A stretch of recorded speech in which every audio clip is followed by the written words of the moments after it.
Yeah, thank you so much for joining me on my Busy Mama Bee podcast. We're all busy bees, whether it be like with motherhood and business. And like I wanted to create a space for conversation for like people who are stay-at-home moms or working moms or like anywhere in between. Yeah, I'm a little bit of everything, so perfect.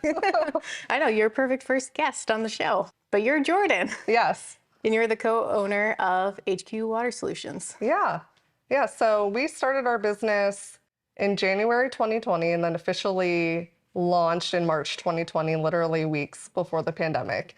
So yeah, at that time I was working full time at Lebanon Valley College, and Stephen, at that point, it made more sense for him to leave his job to watch our kids, and then he sort of wanted to start something up on the side. So he had worked in water treatment for almost 10 years at that point on the commercial and industrial side, and then sort of wanted to explore the residential side and wanted this sort of little hobby that he could do / part-time job. Yeah, and then of course the pandemic happened. I was working from home full time, and he was able to grow. Were you working from home before that all No. happened, or like that what jumped you into working from home? Exactly. So at that point, I was working in the office and traveling a ton all over, like the East Coast mostly, for work. So with my travel and crazy schedule, he couldn't, like he had to really, at that point, only was supposed to work nights and weekends. And then when I was home and I had more flexibility in my schedule, he was really able to take on more and more work. And so his business started getting bigger and bigger. So yeah, I became an even bigger part of it, and then many shifts since then, but that's sort of how we started out. I can definitely relate because I had done like the video stuff on the side and Right. photography, but then when 2020, we decided like, all right, we're gonna like make an official like come up with a name and like Yeah. market it as like 10 Trails Media, and then the pandemic hit, COVID hit, and like, well, that actually gave me an opportunity to do more of it, which that's a story for another time. Right. Had that opportunity, had that extra free time to see what I could do with it. And I got a taste of that like little bit of freedom Yeah. to do what I wanted to do work-wise. And then that became like my focus. I'm like, I need to figure out how to do this full time. Yeah, that probably felt good though. Like that's Yeah. sort of the situation we fell into, where that's not how it was supposed to play out. How did you and Steve meet? Like where was your guys' lives like 10 years ago? Yeah, I was in college at Millersville at that point. Stephen and I had met when I was 19 through mutual friends. He rides dirt bikes, and I had friends at that time that rode dirt bikes, and we just kind of got connected at this random cabin in the woods. So it's like kind of interesting how we met. We actually met for the very first time on New Year's Eve. He came to my house with a few friends, and I really didn't remember meeting him, but he remembered me, and then we had met a few weeks later and then reconnected. Yeah, and then just started dating, and then I turned 21, which was about 10 years ago. I was in college for psychology at Millersville. And then shortly after that, I had gone on for my master's in psychology, and him and I stayed dating throughout all of that. And because I was still at Millersville, that's why Stephen was looking to work in the Lancaster area, because he was still living in Pottsville at that point, which was like an hour and a half away. So he was just looking for jobs in the area, figuring, you know, I'd at least be in school and then we'd probably be staying in this area. And he just stumbled across a water treatment job, actually. He had some background in excavation and construction. So he just sort of thought it would be neat and applied. And actually the woman who hired him, who they're good friends now, she hired him because she said he was like drinking a beer in his one Facebook profile picture when she was like scoping him out, and he looked like a cool person to work with. Yeah, he worked in the water treatment business from then up until we started our own business. So yeah, we decided to have kids, I think it was like a year after we got married. So we had Medina, and right after I had her, I was like, nope, I'm a corporate working mom. Like I really didn't have a desire to stay home or like explore that path at all at that point. So I had my maternity leave, and then I went back to work full time. And then when the pandemic happened and I was home and I was around my daughter, she was about a year old at that point, I kind of got a taste of what it was like to be around her and to see her growing up and to be part of that. So as I worked from home more and more, of course, we thought it would be short term, and then it ended up being long term. And then I got pregnant with Venice. And at some point throughout that time, I just knew I didn't want to go back to work if that were to happen, into the physical office, traveling again, back to like the corporate grind. Yeah. And then we had this business that was also growing. So Yeah, because you guys started HQ like right at the beginning of 2020, like you said. Yeah, so it was sort of the perfect storm where I saw that as being my way out of the corporate world. And because it was growing, and there were points in that where I'm like, no, like that's impossible. It's never going to be big enough or, do well enough for me to not work. And there was all sorts of struggle, in those few years of I knew I wanted out, but like, how could we make it work? But eventually the business got to a point where we're like, we just need to kind of take the leap, because in order to grow bigger, I couldn't be working full time, or we would have needed to find childcare. Like we were kind of doing all the things. Yeah. So I'd stepped down part time at that point. And then just a few weeks ago, actually, I left my part time position and now we're all HQ.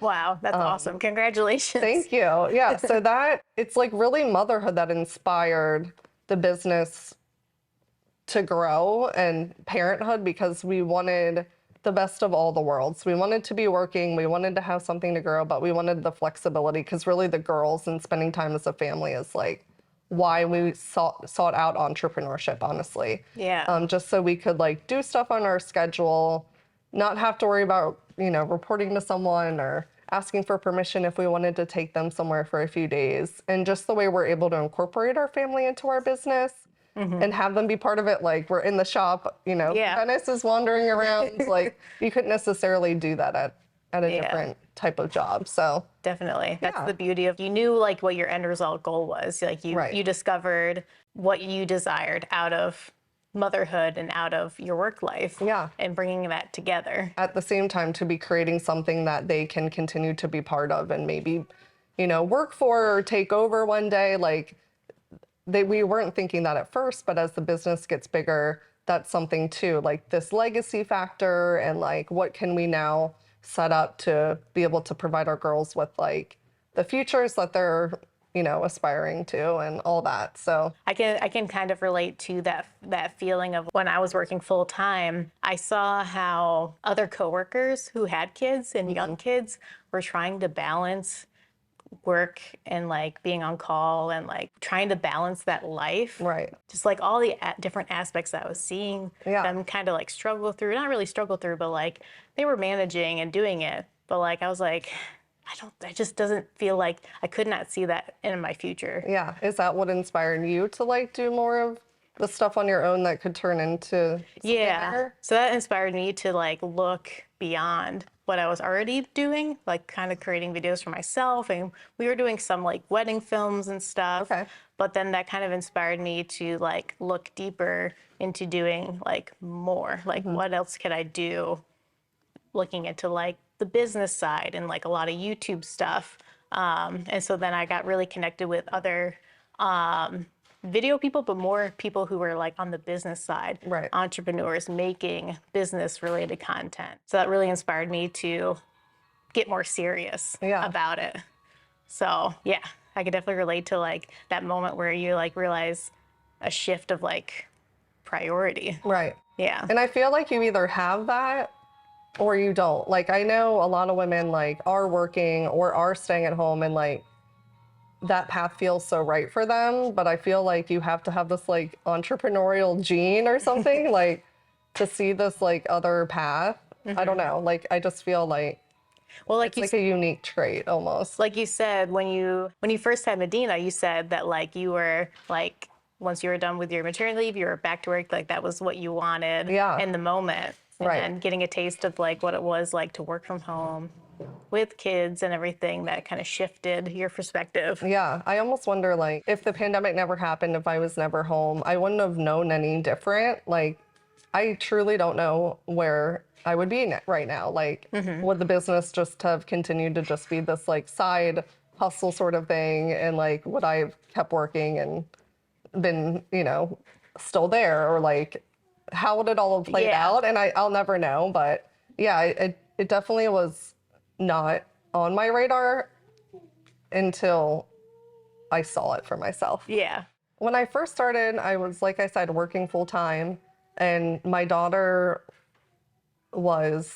she was like just about to turn 1 when we first started the business. So I would basically work my full-time job during the day, get off. Steven would leave and do the HQ stuff in the evenings till like 11 or 12 at night a lot of the time. And then when Medina went to bed, I would do like the HQ marketing, social media, like the beginnings of all of that. So the days were really packed. And like I said, at least at that point, my full-time job was so flexible that like I could divide hours out throughout the day to make it all work. So yeah, it was really just like this It was a weird lot of hustle. juggle and hustle. And like at that point, when we very first started, it didn't, not that the business didn't feel serious, but it was like meant to just be sort of like this side thing. So there wasn't pressure on it necessarily. We weren't really relying on it for income. It was more just like a passion project for Steven almost. Yeah. Like in his opinion, he always saw the vision, but at that point, like, not that I didn't believe in it, but I just didn't know what it would be capable of, I guess. And I was focused on my job, and so it was sort of this just other thing to juggle. But now it's all the juggling, but just formatted different. So now my 2 girls are basically home with me full time throughout the day. So I'm with them and then sneaking in work when they're playing together or during nap time. Steven's now able to work mostly during the day, which is nice. So we're not on that completely like opposite schedule like we once were. And then we work together on the business at night, or when the kids go to bed, like I'll do the back end side of things and he'll catch up on like his back end side of things, but we're sort of like working together. And then we have different days during the week where Steven will take a few hours to watch the girls and I'll be able to work like a little bit on things during the week. And then on the weekends, we sort of juggle family time, squeezing in some work. Sometimes we'll have events or things for HQ. So it's all the same juggling. Like I tell people, like just because I like don't work full time for like someone, it doesn't mean like there's this abundance of like free time. Like it's all just gotten filled in with new things. Yeah. So it still feels crazy, but it's like our own crazy. Like it's our own scheduled crazy. Yeah. If that makes any sense. Definitely. No, and like being a mom, being a parent is a full-time job in itself most days. Yes. Every day. Every day. Every day, every night, 24/7. Yeah. Yeah. So I could definitely relate to, well, now I feel like I'm just still such a fresh mom. Having only a 7-month-old. Yeah. Like there's still so much in each phase of being a mom as they grow. Right. Each new phase comes with new challenges and also new joys. But yeah, I could definitely relate to trying to squeezing in that time and finding that work-life balance. Right. Now. And like you said, it's like all these phases, you've never done this before. So like I was maybe just like naive or unaware, but like I always figured, oh, like the kids sort of just like, I don't know, entertain themselves, but that's just not the case. And then each season of like motherhood is like different needs. So it's always shifting and there's like new needs and then new things to pay attention to. So it's not even just like something you can count on being consistent. Yeah. It's like once you think you got it, right, and you got a rhythm, then a new phase and something new comes. And they're always growing, and learning, and constantly changing. Yeah, and same with like business is always learning, growing, changing. So it's like just when you think you have the business figured out, it's like let's try something new, or like. And I used to be a very like needed to know the answers type of person, and I feel like entrepreneurship, I don't know if you feel this way, it's like you're always just figuring out the next step. So like you can't, it's just like motherhood. It's almost like paralleled in that way. It's like always learning, always figuring out something new. Yeah. From my perspective on like looking at media, especially social media, it's Right. constantly changing and trying to stay on top of things and trying to stay on top of what's changing and like what businesses need. Right. And like, yeah, it's wild. Yeah, it's crazy how that's such a like parallel Yeah. from parenthood and businesses. Right. Always staying on top of like what's changing and how do you adapt to those changes to Yeah. What's one thing you did when you started your business that you 100% would always do again? So when we first started, even though like it felt like part-time job or like side hustle that Steven was doing, I really wanted us to be intentional about building a brand, like no matter what it would become. So from day one, I like started social media for us, tried to like get us out there in the community, networking. And although the networking was challenging because of COVID, just like starting to build a brand and reputation. And he like did not get that at all at first. He's like, why are you posting so much on social media? Like we're a water treatment company. Like you don't need to be doing all these like stories and posts. And like I tried to do everything like branded and like he didn't get that vision at that time, but as we grew, he's like, oh, this is why. Like you're trying to build familiarity. You're trying to like have us be a company and brand people can trust. And now I feel like people know us because we've spent 3+ years building this online presence and then an in-person presence with people when that started back up. So that's something I absolutely am happy. Like I've consistently posted and been active on social media and like across our website and all the other forms that it's taken since then, but absolutely would do that again because I don't think that we would be where we are without those 3 years of consistency and content and people getting to know us. Yeah, you're really building that strong foundation of your brand during that time. Yeah, because you're really putting, like you said, building that familiarity. Right. People love brands that they're familiar with. Yeah. Word of mouth on social media is huge. Yeah. Huge, huge, huge. There's so many people that I discovered just because someone else shared them in their stories or something like that. Exactly. Yeah, and you get that, like, you help to like tell the story of these businesses and companies and like people gravitate toward that. Like they want to be seeing the family behind the business. They want to be seeing like what it looks like to be working on the business and in the business and out there. So yeah, it's neat to like be able to share that story. And I've always like loved photography and like social media. Like I like that. So this gave me like a creative outlet that I was able to like pour myself into without it being like my personal page with like my kids and family. Like it was something, it's almost like my little alter ego to be able to like have this like brand and like something I'm creating stuff for that's like I'm part of it, but it's not like the focus is all on me. So that's been really neat. Then the opposite of that would be like, what's one thing that you would not do again? I guess there was a lot of like trial and error at first. Like there were points when we would like throw money into like Facebook ads or like something random that we had like no clue what we were doing.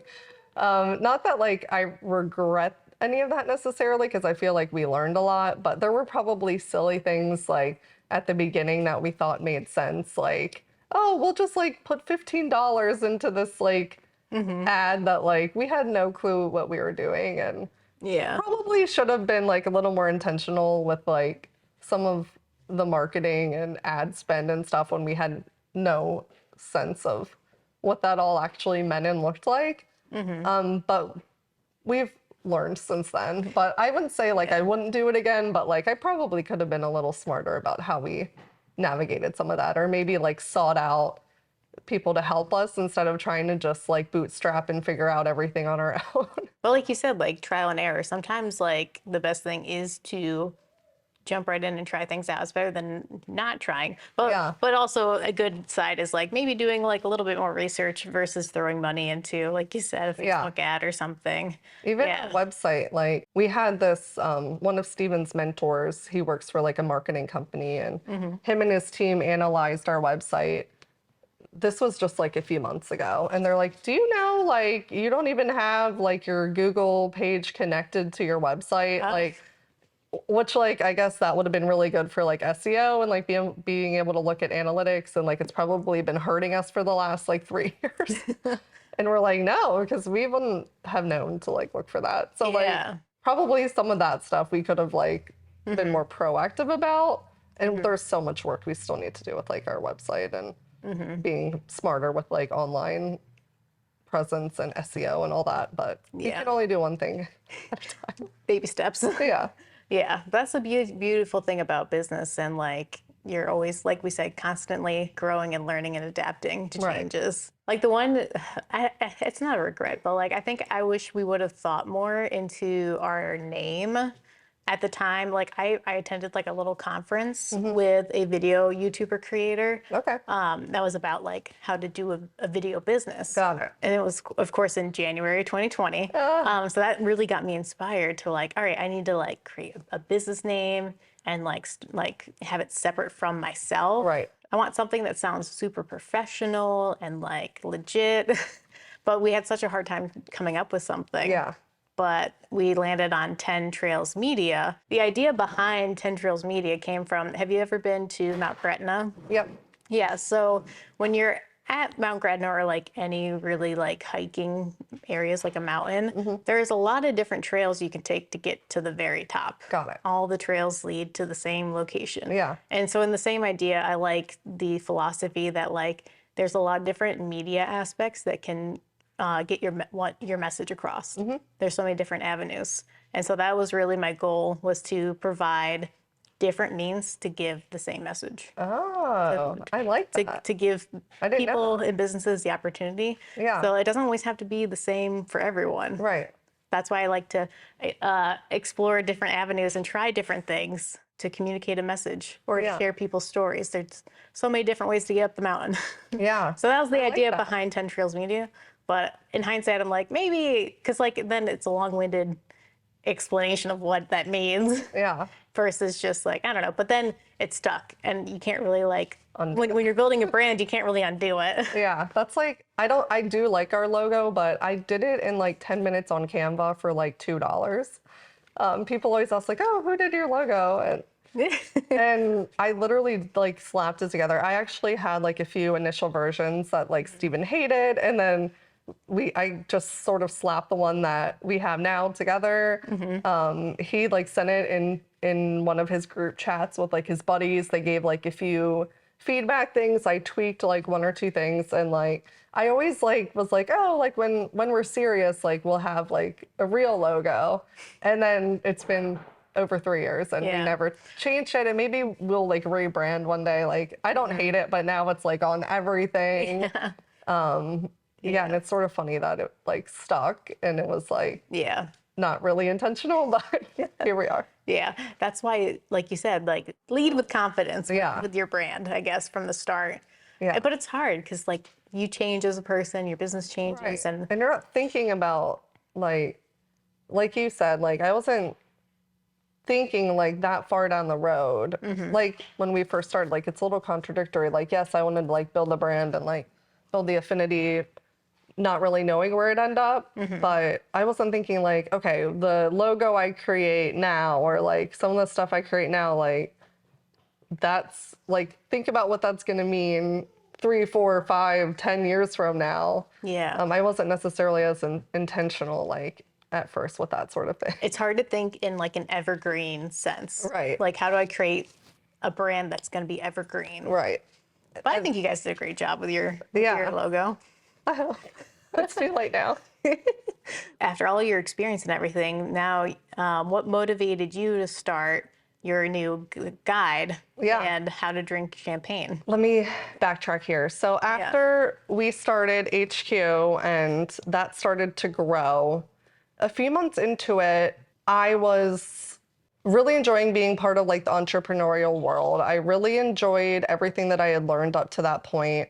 Steven and I were such a team in terms of like creating and launching the business and like figuring out what it took to launch and grow it over the course of that first year or two.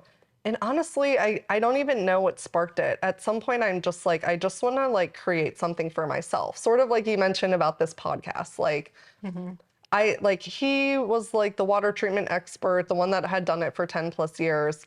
I was like coming out of this like corporate world that I was really good at and confident in.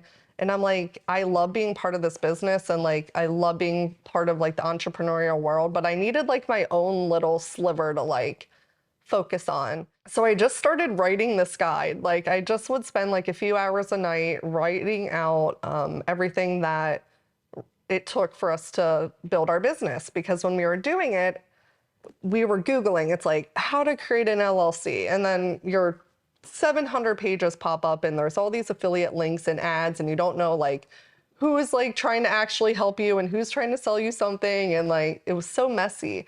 And then it's like, okay, how do you like be relevant on social media? And then you're like Googling and it's like, everything is so separate. And it was like piecemealing everything together to be able to figure out how to build this business. So I'm like, I want to create something that just captures like from A to Z, the basics that I wish I would have known and puts everything like in one place. Like, so I just started writing this guide, and eventually the guide was finished and I was like, wow, like I just created this like guide. And then, like I said, it was just sort of done. And I'm like, okay, now what? So this was like, gosh, a year and a half, 2 years ago. And so I started getting people to edit it, and I would like go in mom groups and like ask for people to like get it for free, give me feedback. I have a friend that's like in marketing and editing, so she edited a lot of it for me. My sister edited it for me. And then shortly after it was sort of done, I came across this business podcast for entrepreneurial women and moms. Yeah. So I started listening to it, started following them on social media, and they were coming out with their very first course on how to start a business. So I knew I could apply what I was learning to HQ and then whatever this other thing was that I had created and like was sort of dreaming up. So I did their course. They're called Pursuing Her Purpose. So I did their course and I did it through like both lenses. So it was kind of like very muddled in terms of like, there was like a workbook and stuff and like half of it would be HQ, half of it would be this like how to drink champagne thing. And I was like, okay. And I actually recorded myself on video saying like, this is going to be something like, I don't know what this is going to be, but like, this is going to be something. So I did the course. At that point, the guide was finished and I started an Instagram account and I started kind of posting on it. And then I just like, was like, I don't know what I'm doing with this. Like, I need to focus on the business. I was still working, at least I think I was still working full time at that point. And I'm like, I don't have time for this. I don't even know what this is. So I like really just put it on the shelf for a while. And then for some reason in the last few months, I was like, I want to do something with this again. Sort of like, even though I don't have all the answers, like I just need to like move forward, like you mentioned with the podcast. Yeah, like you have this idea, yeah. and it gets stuck in your head, but Exactly. you're like, I just need to act on this and Yeah. try to like pursue it. Right. So my biggest barrier was, how do I sell this thing online? And I've tried to learn how to do this like for years. And I'm like, oh, it's going to be too hard. Like, what about the taxes? What about like, I just kept creating excuses for myself. But eventually I was just sitting there one day and I figured out how to sell it. And I was like, wow, okay, now I have it. I know how to sell it. So I just put it on the HQ website and then started like doing a little bit of promotion on the HQ channels and then the Instagram that I sort of brought back to life from a year ago. Mm-hmm. Yeah, and so I put it out there and now I just finished last night the website for how to drink champagne. That'll be separate and allowed that to sort of grow and see what happens with it. Mm-hmm. But the How to Drink Champagne title really came about. So when I created the guide, for some reason I came up with this how to drink champagne and start your own business as a way to just take the pressure off of starting a business. Like, I just wanted something that captured like celebrating starting a business, being able to like just drink, like do it on your terms and explore the freedom that comes with entrepreneurship. So it was just like how to drink champagne and start your own business, like how to just like, you know, hold that glass and like be confident and like just kind of do it on your terms. So then at one point, How to Drink Champagne sort of became the like title, like the main thing. And then I thought it would be cool to like build that out into different structures. So now I have How to Drink Champagne and Start Your Own Business, the A to Z guide on starting and launching a business. And then I have how to drink champagne and make some money. It's like a one-sheeter from the guide that'll be free. And then I have how to drink champagne and crush your week, which will be like a digital planner to help you sort of keep track of everything as you're doing this.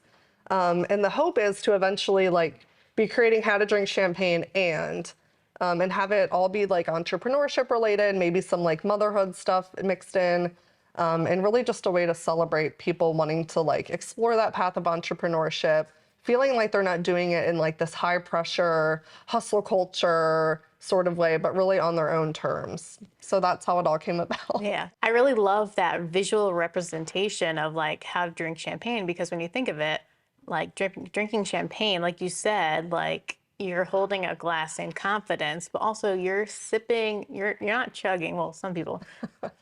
There are times and places to chug champagne, but most of the time when you're drinking champagne, you're sipping it, you're enjoying it. Like you said, you are taking your own time with it. And I really love that like visual representation. I was thinking when we were going to film the podcast, I was like, it'd be really cool if we did it like kind of like in the evening, have the guys watch the kids, and we can pop open some champagne. Yeah. Well, we might have to do like a part 2 episode. Exactly, for the next. The after hours, like, and it's actually. only 10:40. Yeah, but that would be a really fun way to like do a part 2 episode. Yeah, that would be fun. Yeah. Yeah, it's just like you said, when you're having like a mimosa or a glass of champagne with a friend, like it feels like, okay, like I'm enjoying this. Like this is something I'm choosing to do. And for some reason, it just like came to me one day and I just ran with it. And I don't have all the answers right now. Like I've created the guide. I have this little suite of resources. I have the website coming, and I don't know what's next. And like, that's kind of the fun, exciting part. And that's kind of the whole message behind how to drink champagne. Like you don't know the next step, and that's okay. Like you don't need to have it all figured out to put something out there into the world. And that's really my main message is like, start before you're ready. Like just explore the thing. Like I always say, like, just do the damn thing. Like even if you're scared of it, putting something out there, especially on social media, like can feel really scary. And when I first put the guide out, I actually like had some pushback. Like I was putting it on some mom groups, really trying to be helpful. And like, I've gotten banned from like 3 mom groups now for like posting it, which is fine. Like I get it to some degree, but it's like I'm putting myself out there, and ultimately I'm proud of that because it is hard. And I've sat on this thing for years being too scared to put it out there. So it's out, and it's out. Yeah. There it is. It is. Yeah. Like you said, you just have to like walk with confidence with your glass of champagne into it. It feels harder when it's like your own thing, like the HQ stuff. Like I said, it's been like an alter ego. Like I can sort of like have this voice on there, and like it feels like it's like something outside of myself. You're behind the mask of HQ. You're behind a kind of like a safety wall. Yeah. But so this feels scarier in a sense because it's like mine. And that, I also struggle with that on social media too, like especially public accounts. I never quite know like how to handle it with my kids and like my safety and like my family. So the HQ account, when we first started, we didn't have the space. Like we had a PO box, like it felt like no one could find us. So I'm still struggling with that side of things too. I don't know if you feel that at all. Oh yeah, the social media, like the dark side of social media is like super scary. Yeah. And especially with when it comes to protecting you, yourself, your family, your kids.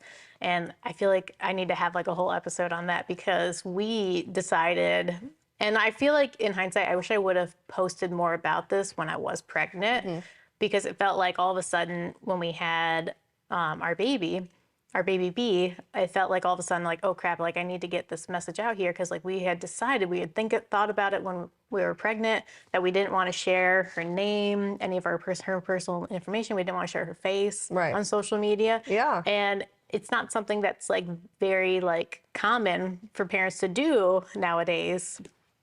And so it felt like I wish I would have been more proactive in getting that message out before we had her, because then it felt like, oh my gosh, we have her, and now like obviously we want to post that we had her to our friends and family, but also there's a lot of random people who follow us on like Instagram and like other social media, and that we're not like sharing our whole part of parenthood with everybody. That's definitely a topic that like isn't talked about a lot. Right. And something I want to talk about more, maybe do like a special episode of the podcast talking Yeah. about the internet safety It's scary. and like all that. That's a whole, that could be a whole Yeah. episode on its own. But like we made that decision to not share her name. We call her B on social media. Yeah. Well, the funny story about that was growing up, I thought my name was Casey Subi, like Subi Honey. Oh, okay. Because my parents would call me Casey Subi. Yeah. Like literally going into kindergarten, I was like, my name's Casey Subi, and the kindergarten teacher's like, no, it's just Casey. Like she's like, your child thinks that her full name is Casey Subi. So, but when we got pregnant, my dad started calling me Casey Mommy to Be. Oh. And so then that's when I really just kind of went all in with the B theme. Yeah, I like that. It's like full circle too. Yeah, full circle. So then, of course, I was like trying to think of like, I want to make a podcast that's like for moms and like working or stay-at-home moms and everything. And I was like, well, what am I going to call it? And I thought Busy Bee would be cool. But of course, someone already took it. They haven't even posted since like 2020. But I'm like, I want to like have like something that's like fresh and clean. Right. I don't have to like message them being like, hey, you have this Instagram handle. Can I have it? Yeah. But so then I thought Busy Mama Bee podcast. That's I like that. Perfect. And it's like really representative of like different elements of your life, which I think are cool, but it's like not in a super obvious way. Yeah. Like you said, it's so hard when you're building a brand and a business that's also family oriented, but also you have to walk that fine line of internet safety and protecting your family. Yeah. Like even with the HQ account, I do post our family and like I'll sometimes post pictures of the kids or like do a story here and there. I've actually gone back and archived pictures from like before, just like I get on and off paranoid about it. And so I walk that fine line. Like I try not to like make it super obvious, like about the kids being in it and things like that. I don't mind them being in it, but I'm always thinking about it if they are in something. Yeah, so how to drink champagne, like, I don't know if I'll put the kids on it at all. I haven't yet because it's like, I don't know, it feels more public in that because it's like more of an online business has the opportunity to be more like far and wide in terms of who might come across it. Whereas like the HQ, we don't use hashtags purposely. We don't try to really gain traction from strangers. And although I'm sure there are strangers that do follow us, it feels like safer for some reason.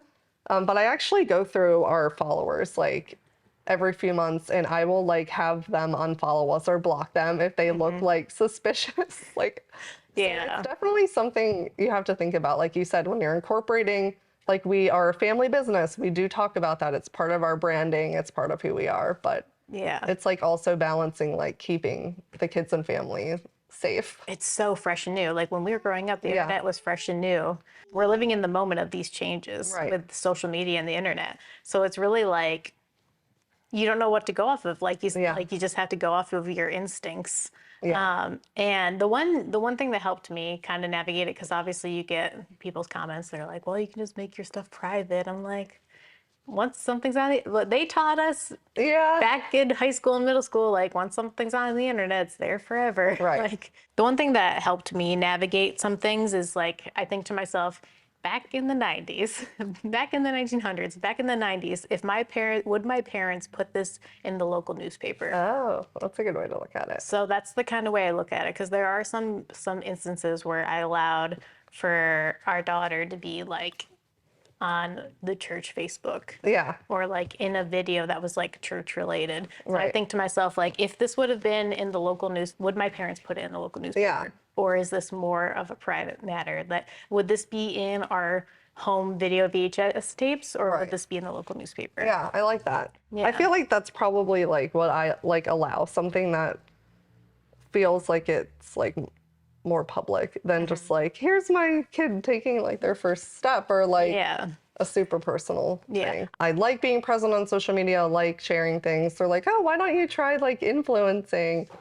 And I'm like, I'm too paranoid to do that. Like I would have to like show myself constantly, show the kids constantly. Yeah. I'm not like, if it wasn't for that, then I don't know. So that's where I feel like the accounts that I have like allow me to still be creative and like create content, but like not have to like, not that people are exploiting their families necessarily, but like it takes that element away for me. Yeah, I did dabble a little bit in like creating. I just wanted to create videos like and see like what it would be like to create kind of influencer style videos. Yeah. Especially since like user generated content's really super big. Right. Where like you create content for businesses, not necessarily as like an influencer type, but like you're showcasing their products in a certain way. So I did dabble in that a little bit, but obviously it's hard because like I'm kind of doing stuff like I kind of dabbled in making stuff about baby products, but then not really showing my baby's face and that kind of stuff. But I was like, this just doesn't feel like me. Yeah. You want to stay authentic to yourself, but like there is opportunity in that sort of thing too. So, yeah, it's a little messy. Yeah, a little messy. But motherhood is messy. It's true. And clearly. And business can be messy too, especially when you like are starting out. Yeah. But I really like how your guide laid out a lot of it took away the guesswork, like you said. It took away all those things that you have to like grab from different areas to bring together. I really liked how your guide laid it all out, like you said, from A to Z. Yeah, and it's not supposed to be super comprehensive because if you're actually going to then move forward with starting a business, like you're going to need to figure out the dirty details, you know, depending on what your business is and what paths you're taking. But I just really felt like there wasn't this like way to capture like all the little things that you at least need to think through and like start putting into action. So hopefully it does like a nice concise version of that. Yeah, at least a really good starting point because a lot of people don't know where to start. Right. And you don't know what you don't know. Like I say that all the time. And starting a business, like you probably don't know anything, or you at least don't know like, okay, like here are the exact steps to take. Yeah, so, like a lot of people, like I have an idea, but what do I do with this idea? Yeah, and it's really supposed to like take the intimidation out of that. So like when you have this idea and you're like, oh, like I've been dreaming of this, but like I'm not going to take action just because I don't know the first step or the first 4 or 5 steps. So, and I think that deters people from doing it. So hopefully it at least allows people to get like that little bit of confidence to at least try it or take a step in the right direction. Take a step forward, pour out the champagne. Exactly. Take your baby step sips but enjoy the ride. Yeah, and celebrate along the way too. Even if it's just like, wow, I came up with the name. Like that should be exciting. You should be celebrating that. Or, hey, I put my business plan together. Like I created my social media account. Like whatever it might be, you should be celebrating that along the way, and it should be a fun ride. It shouldn't be this like intimidating, stress-filled thing that like you're dreaming up but not taking action on because you're scared. I love it. Yeah. That's awesome. We covered a lot of good stuff I today. know. Yeah, if you'd like to connect, our business's account is at HQ Water Solutions on Instagram and Facebook. And then on just Instagram is the at How to Drink Champagne. Website coming soon, so I don't have that yet, but it'll just be howtodrinkchampagne.com. And yeah, really on those platforms is probably best, and that will have different contact information if you would like to speak with me personally. It was really nice to like finally like get to know you more, because I know we've seen each other at different events and stuff, and like we've talked about we are going to do a video soon for HQ, so I'm really excited for that. But yeah, it was really awesome, and I just thank you so much for taking time to sit down and chat. Yeah, it was nice hearing your story too. I feel like especially women in entrepreneurship, it's such a unique world to be living in, especially juggling motherhood on top of it. And you don't meet people every day that are doing that or in the same situation. So it can be kind of lonely. So it's really nice to connect with someone in a similar boat. Definitely. And that's like the one thing I really want this podcast to be, is a way to not only connect with people who are also in the same situation, but also showcase the moms and women's oh my gosh. It's always a great idea to start a podcast when you can't talk. But no, that's what editing's for. Yes. But yeah, I really wanted to not only connect, but also showcase the moms and women of business in our area, because there's lots of us out there. And like you said, it can be lonely. Yeah. And thank you for starting it, and best of luck as you explore podcasting. Podcasting. Again, that's Yes, exciting. I'm excited. So if you'd like to be on our next episode, let me know.